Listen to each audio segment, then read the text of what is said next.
สบายดีท่านผู้ชมที่เคารพต้อนรับท่านผู้ชมเข้าสู่การรายงานข่าวภาคเที่ยงจากของข่าวโทรภาพแห่งชาติข่าวภาคเที่ยงประจำวันเสาร์วันที่18 กรกฎาคม 2026ข่าวภาคนี้พบกับโฆษกพนักงานสุธิพงศ์ในการนำเสนอข่าว มีทั้งข่าวภายในข่าวทางประเทศพร้อมด้วยข่าวกีฬามานำเสนอ เริ่มจากข่าวทางกระทรวงอุตสาหกรรมและการค้าแห่งสาธารณรัฐประชาธิปไตยปฏิรูปลาวและกระทรวงพลังงานแห่งราชอาณาจักรไทยได้มีการพบปะปรึกษาหารือการร่วมมือกันในระยะที่ผ่านมาและทิศทางแผนการร่วมมือกันในต่อหน้าในหลายเวียกงานเช่นการรับประกันการสนองน้ำมันเสื้อไฟผ่านรูปแบบรัฐต่อรัฐและการแลกเปลี่ยนข้อมูลข่าวสารน้ำกันรวมไปถึงการร่วมมือทางด้านพลังงานไฟฟ้าสะอาดขอริเริ่มส่งเสริมการพัฒนาพลังงานน้ำแบบสูบกับในเมื่อวันที่ 17 กรกฎาคม 2026 นี้อยู่ที่นครหลวงวิจันทร์ท่านมาลัยทองกรมสิทธิ์รัฐมนตรีกระทรวงอุตสาหกรรมและการค้าได้ให้เกียรติต้อนรับและปรึกษาหารือกับท่านเอกนัทพร้อมพันธ์รัฐมนตรีว่าการกระทรวงพลังงานแห่งราชอาณาจักรไทยพร้อมด้วยคณะการปรึกษาหารือกันในครั้งนี้ก็เพื่อพันขยายผลของการพบปะของนายกรัฐมนตรีทั้งสองประเทศให้กว้างขวางและเลิกเสิ่งขึ้นกว่าเก่าการร่วมมือทางด้านพลังงานแม่นเสาข้ามอันสำคัญและมีลักษณะยุทธศาสตร์ที่ช่วยข้ามสู่เศรษฐกิจของทั้งสองชาติแบบต่างฝ่ายต่างได้รับผลประโยชน์คณะผู้แทนจากทางภาครัฐวิสาหกิจและบริษัทภายใต้การซี่น้ำของทั้งสองกระทรวงได้มีการปรึกษาหารือเพื่อยกระดับการร่วมมือกันในหลายหัวข้อเป็นต้นก็แม่นการรับประกันการสนองน้ำมันเสื้อไฟรวมทั้งผ่านรูปแบบรัฐต่อรัฐและแลกเปลี่ยนข้อมูลข่าวสารซึ่งกันและกันการร่วมมือทางด้านพลังงานไฟฟ้าสะอาดขอริเริ่มส่งเสริมพัฒนาพลังงานน้ำแบบสูบกับการสืบต่อและการเสริมขยายระบบสายส่งข้ามสายแดนและภาคพื้นการสนองพลังงานไฟฟ้าสะอาดห้องหับศูนย์ข้อมูลรวมไปถึงการพัฒนาทรัพยากรมนุษย์ในของเขตอุตสาหกรรมพลังงานในตอนท้ายของการพบปะกันในครั้งนี้ทั้งรัฐมนตรีทั้งสองกระทรวงก็ได้มีการตีราคาสูงต่อกับบรรยากาศของการปรึกษาหารือที่เต็มไปด้วยไมตรีจิตมิตรภาพและความเป็นเอกภาพกันในหลายปัญหาที่สำคัญเพื่อเป็นการยกระดับการร่วมมือบรรดาพนักงานอ้อมข้างกระทรวงวัฒนธรรมและการท่องเที่ยวได้พร้อมกันรับฟังการปาฐกถาวันเกิดประธานสุภานุวงศ์ครบรอบ117 ปีท่านนางสวนสวรรค์วิยเกตรัฐมนตรีกระทรวงวัฒนธรรมและการท่องเที่ยวได้หวนคืนถึงมูลเสื้ออันพิราชอาหารของประธานสุภานุวงศ์ที่แสนเคารพรักของปวงชนลาวทางชาติประธานสุภานุวงศ์เป็นหนึ่งในบรรดาผู้นำของภาครัฐเฮาที่ได้สร้างผลงานอันล้ำค่ามีคุณงามความดีอย่างใหญ่หลวงประกอบส่วนเข้าในการนำพาล้วมหมู่ของภาคแนวลาวหักชาติเพื่อไสสนะของภารกิจต่อสู้ปลดปล่อยชาติในเมื่อก่อนก็คือภารกิจของการปกปักรักษาระบบใหม่เพื่อความอยู่ดีกินดีของประชาชนลาวบรรดาเผ่าประธานสุภานุวงศ์แมนปัญญาชนผู้ยิ่งใหญ่เป็นเสื้อเจ้าผู้หนึ่งที่มีน้ำใจหักชาติอันดุดดื่มจิตใจต่อสู้อย่างอาจหารกล้าแกนและน้ำใจเสียสละอันสูงส่งเพื่อชาติเพื่อประชาชนเมื่อหวนคืนถึงชีวิตตอนยาววัยของประธานสุภานุวงศ์ซึ่งเพิ่นได้กำเนิดในครอบครัวที่เป็นเสื้อเจ้าราชวงศ์เป็นโอรสของเจ้ามหาอุปราชบุญคงและหม่อมคำอ้วนเกิดเมื่อวันที่ 13 กรกฎาคม 1909 ที่หลวงพระบางทุกระยะของการเคลื่อนไหวของประธานสุภานุวงศ์เป็นได้สูมสติปัญญาและเหือแหงของตนเพื่อซี่นำพาขบวนการปฏิวัติลาวญาติได้ไสสนะอันยิ่งใหญ่มาให้แก่ประเทศชาติภายหลังที่สำเร็จการรับฟังการปาฐกถาวันเกิดประธานสุภานุวงศ์แล้วในพิธีก็ยังได้มีการประกาศแต่งตั้งพนักงานนำพาของกระทรวงวัฒนธรรมและการท่องเที่ยวซึ่งต่างหน้าคณะจะตั้งศูนย์กลางภาคได้ขึ้นผ่านดำรัสของนายกรัฐมนตรีฉบับเลขที่221/นย.ลงวันที่ 7 กรกฎาคม 2026นายกรัฐมนตรีได้ออกดำรัสแต่งตั้งท่านพระคันไซศรีคันไซหัวหน้ากรมจัดตั้งกระทรวงวัฒนธรรมและการท่องเที่ยวเป็นรองรัฐมนตรีกระทรวงวัฒนธรรมและการท่องเที่ยวพร้อมกันนั้นก็ยังได้ประกาศแต่งตั้งรักษาการหัวหน้ากรมจัดตั้งคนใหม่เติมอีกในมื้อวันที่ 16 กรกฎาคม 2026 นี้องค์การกวดสอบแห่งรัฐสาธารณรัฐประชาธิปไตยประชาชนลาวหัวหน้าของการกวดสอบประเทศอินเดียประจำอยู่กัวลาลัมเปอร์ของประเทศมาเลเซียพร้อมด้วยผู้ต่างหน้าจากทางสถานทูตอินเดียประจำลาวได้เข้าเยี่ยมคำนับประธานองค์การกวดสอบแห่งรัฐสาธารณรัฐประชาธิปไตยประชาชนลาวในโอกาสดังกล่าวนี้ท่านเวียงทวิศรเทพจันทร์ประธานองค์การกวดสอบแห่งรัฐก็ได้แสดงความยินดีและต้อนรับท่านพีวีฮารีกฤษณาหัวหน้าของการกวดสอบอินเดีย ประจำอยู่กัวลาลัมเปอร์ของประเทศมาเลเซียที่ได้เดินทางมาเยี่ยมยามและพบปะพร้อมกันนั้นท่านก็ยังได้แสดงความสมเสยต่อกับความตั้งใจของทางฝ่ายอินเดียที่ได้ริเริ่มการพบปะกันในครั้งนี้เพื่อปรึกษาหารือถึงแผนการร่วมมือในท่าเอียงความเป็นไปได้ในหลายของเขตเส้นการจัดการฝึกอบรมการสร้างขีดความสามารถให้แก่บุคลากรการแลกเปลี่ยนความรู้และบทเรียนวิชาชีพตลอดฮอดการร่วมมือทางด้านวิชาการด้านการกวดสอบพร้อมกันนั้นท่านประธานองค์การกวดสอบแห่งรัฐก็ยังได้แสดงความขอบใจอย่างสูงต่อรัฐบาลสาธารณรัฐอินเดียที่ได้ให้การช่วยเหลือและสนับสนุนสาธารณรัฐประชาธิปไตยปฏิรูปลาวโดยตลอดมาโดยเฉพาะนั้นก็แม่นการให้ทุนการศึกษาทุนการฝึกอบรมและโครงการพัฒนาศักยภาพในด้านต่างๆที่ได้ประกอบส่วนสำคัญเข้าในการพัฒนาทรัพยากรมนุษย์และยกสูงคุณภาพการปฏิบัติเวียกงานของบุคลากรสาธารณรัฐประชาธิปไตยปฏิรูปลาวในโอกาสเดียวกันท่านหัวหน้าของการกวดกาท่านหัวหน้าห้องการกวดสอบประเทศอินเดียประจำอยู่กัวลาลัมเปอร์ประเทศมาเลเซียก็ยังได้แสดงความขอบใจอย่างจริงใจต่อทานประธานองค์การกวดสอบแห่งรัฐก็คือรัฐบาลลาวที่ได้การร่วมมือสนับสนุนและอำนวยความสะดวกให้แก่ตนเองในการปฏิบัติหน้าที่อยู่สาธารณรัฐประชาธิปไตยปฏิรูปลาวจนสามารถสำเร็จผลอย่างจบงามพร้อมทั้งยืนยันว่าจะสนับสนุนและส่งเสริมสายผูกพันมิตรภาพระหว่าง2สถาบันกวดสอบลาวและอินเดียเติมอีกกองประชุมองค์การอัยการปฏิชนบรรดาแขวงที่มีสายแดนติดจอดกันระหว่างลาวเวียดนามครั้งที่8ได้จัดขึ้นในมื้อวันที่16กรกฎาคมนี้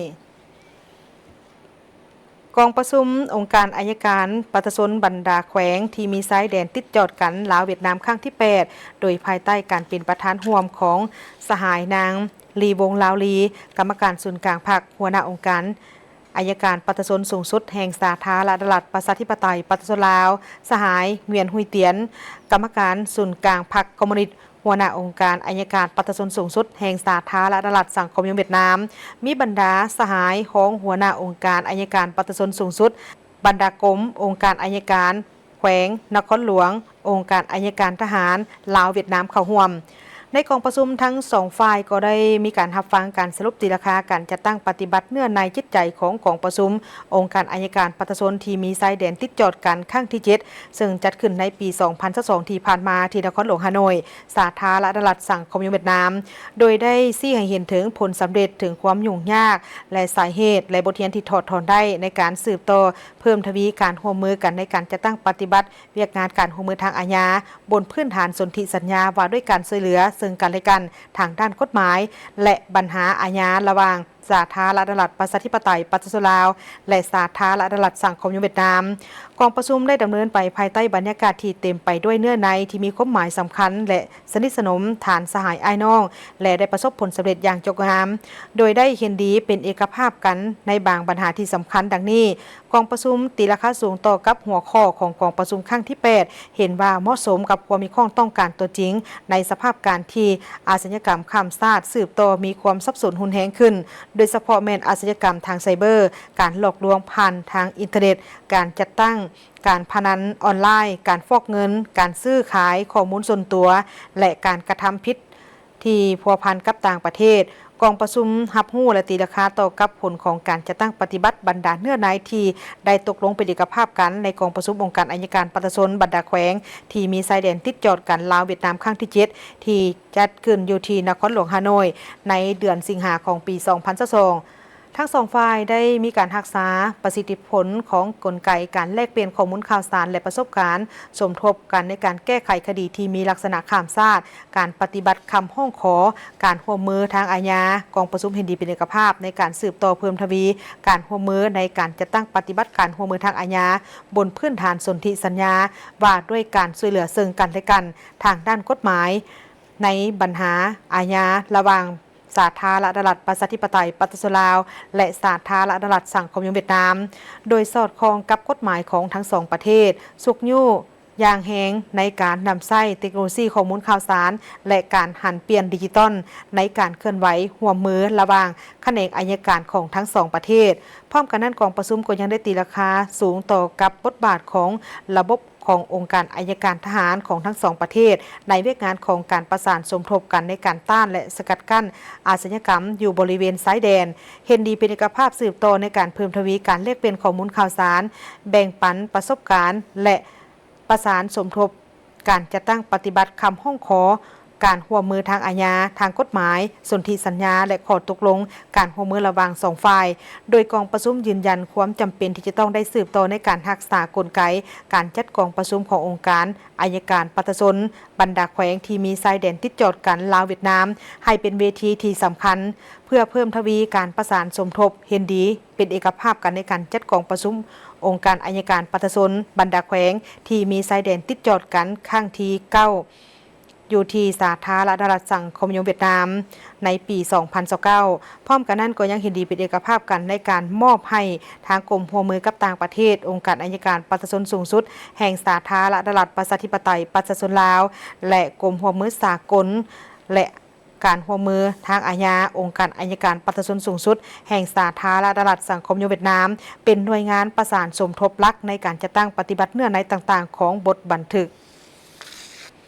กระทรวงอุตสาหกรรมและการค้าได้มีการแถลงข่าวอย่างเป็นทางการเกี่ยวกับความพร้อมของการจัดงานบุญมหกรรมการค้าทางอิเล็กทรอนิกส์หรือ Lao E-commerce Festival 2026 เพื่อเป็นการขับเคลื่อนทางด้านเศรษฐกิจดิจิทัลและส่งเสริมหัวหน่วยธุรกิจลาวให้สามารถแข่งขันได้ในยุคสมัยใหม่ในวันที่ 15 กรกฎาคม 2026 ที่กระทรวงอุตสาหกรรมและการค้าท่านพุทธวรรณ นันทวงศ์รองรัฐมนตรีกระทรวงอุตสาหกรรมและการค้าได้แถลงข่าวเกี่ยวกับการจัดงานบุญมหกรรมการค้าทางอิเล็กทรอนิกส์ประจำปี 2026 ซึ่งท่านได้เน้นถึงความสำคัญของเศรษฐกิจดิจิตอลได้กลายเป็นปัจจัยหลักในการขับเคลื่อนการเติบโตทางเศรษฐกิจของสปป.ลาวโดยจุดประสงค์หลักของงานแม่นการเชื่อมโยงระบบนิเวศการค้าออนไลน์รวบรวมเอาผู้ให้บริการแพลตฟอร์มซื้อขายระบบการชำระเงินดิจิตอลบริษัทขนส่งโลจิสติกและผู้ประกอบการตัวจริงให้มาไว้อยู่บอนเดียวและทั้งเป็นการยกระดับ MSME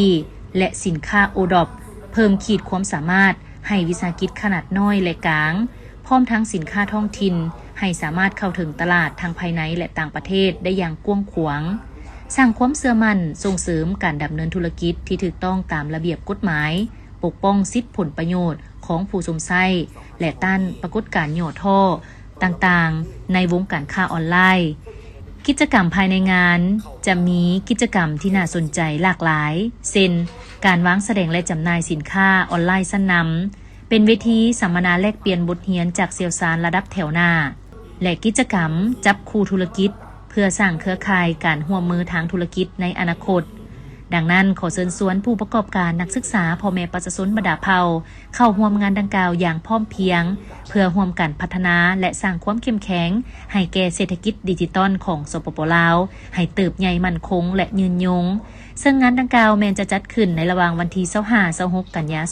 2026 ที่หอประชุมแห่งชาติเปิดงานวางแสดงสินค้าลาวเวียดนามประจำปี 2026 โดยงานดังกล่าวนี้มีหัวหน่วยธุรกิจเข้าร่วมในงานครั้งนี้250 กว่าห้องมีบริษัทของเวียดนามและลาวเข้าร่วม140 บริษัทงานวางแสดงสินค้าในครั้งนี้แม้นเป็นการแสดงสินค้าระดับชาติเป็นนิมิตหมายสำคัญอันหนึ่งที่แสดงให้เห็นถึงความเอาใจใส่ในการประกอบส่วนอย่างตั้งหน้าให้แก่วิการของการร่วมมือรอบด้านลาวเวียดนามโดยเฉพาะก็เป็นทางด้านการค้าการลงทุนและการท่องเที่ยวกรมการค้าต่างประเทศกระทรวงอุตสาหกรรมและการค้าลาว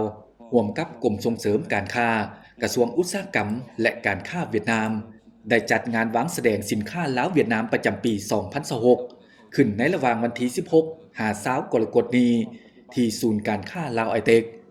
โดยเป็นเกียรติเข้าร่วมตักแถบผ้าเปิดงานมีทานพุทธวรรณ นันทวงศ์รองรัฐมนตรีกระทรวงอุตสาหกรรมและการค้าทานเหวียนมิงเติมเอกอัครราชทูตวิสามัญผู้มีอำนาจเต็มแห่งสาธารณรัฐสังคมนิยมเวียดนามประจำลาวพร้อมผู้ประกอบการ หัวหน่วยธุรกิจลาวและเวียดนามงานวางแสดงสินค้าในครั้งนี้ถือว่าเป็นงานวางแสดงสินค้าระดับชาติและเป็นนิมิตหมายอันสำคัญอันหนึ่งที่แสดงให้เห็นถึงความเอาใจใส่ประกอบส่วนอย่างตั้งหน้าให้แก่วิกงานการร่วมมือรอบด้านระหว่างสองพรรคสองรัฐก็คือประชาชนสองชาติลาวเวียดนามโดยเฉพาะในด้านการค้าการลงทุนและการท่องเที่ยวของสองประเทศให้เติบใหญ่ขยายตัวอย่างบ่หยุดยัง้ง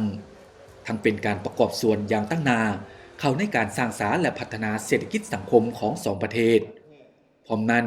ก็เพื่อเป็นการสืบต่อปฏิบัติแผนการร่วมมือที่เคยได้ปฏิบัติมาเป็นประจำในแต่ละปีนับตั้งแต่สองรัฐบาลได้ลงนามร่วมกันเป็นต้นมากระทรวงอุตสาหกรรมและการค้าลาวและกระทรวงอุตสาหกรรมและการค้าเวียดนาม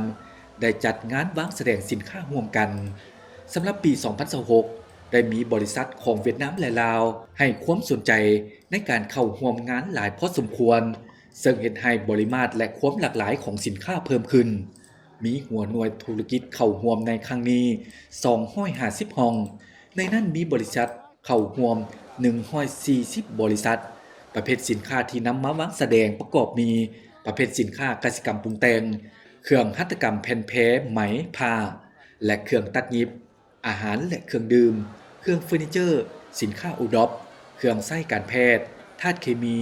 ฝุ่นการยาเครื่องอุปโภคบริโภคและอื่นๆในโอกาสนี้ท่านพุทธวรรณ นันทวงศ์รองรัฐมนตรีกระทรวงอุตสาหกรรมและการค้ากล่าวว่าลาวเวียดนามมาฮอดปัจจุบันการลงทุนของเวียดนามมี289โครงการที่มีทุนจดทะเบียนบรรลุ 6.7 ตื้อดอลลาร์สหรัฐจัดอยู่ในอันดับ2ของประเทศและเขตแคว้นที่เข้ามาลงทุนอยู่ลาวเฉพาะ6เดือนต้นปี 2026การลงทุนของเวียดนามเข้ามาลาวบรรลุเกือบ600ล้านดอลลาร์สหรัฐเพิ่มขึ้นหลายกว่า 4.2 เท่าเมื่อเทียบใส่ระยะเดียวกันในปี 2025การลงทุนส่วนใหญ่แม่นลงทุนในแขนงบ่อแฮพลังงานไฟฟ้าแขนงกสิกรรมโทรคมธนาคารและแขนงการบริการอื่นๆในงานครั้งนี้ได้มีพิธีลงนามบทบันทึกความเข้าใจระหว่างห้องการกระทรวงอุตสาหกรรมและการค้าและบริษัทหุ้นส่วนเวียดนาม ASES เกี่ยวกับโครงการฐานการค้าอิเล็กทรอนิกส์เวียดนามลาวนี่เป็นมาตรฐานตัวจริงสำหรับหัวหน่วยธุรกิจของสองประเทศเพื่อสุกยูมูลค่าการค้าลาวเวียดนามให้บรรลุตามเป้าหมาย10 ตื้อดอลลาร์สหรัฐในปี 2030 และการเซ็นบทบันทึกความเข้าใจระหว่างบริษัทเคมีเวียดนามกับกลุ่มบริษัทพงศวรรค์ ขอเสียงตบมือส่งเสริมเป็นเกียรติจากประธานแขกที่มีเกียรติครับ ทั้งหมดนี้คือการรายงานข่าวภาคเที่ยงจากของข่าวโทรภาพแห่งชาติขอบใจที่ประธานให้เกียรติติดตามรับชมข่าวและพบกันได้ใหม่ในการรายงานข่าวภาคต่อไปสำหรับภาคนี้โฆษกพร้อมกับทีมข่าวลาท่านผู้ชมไปก่อนสบายดี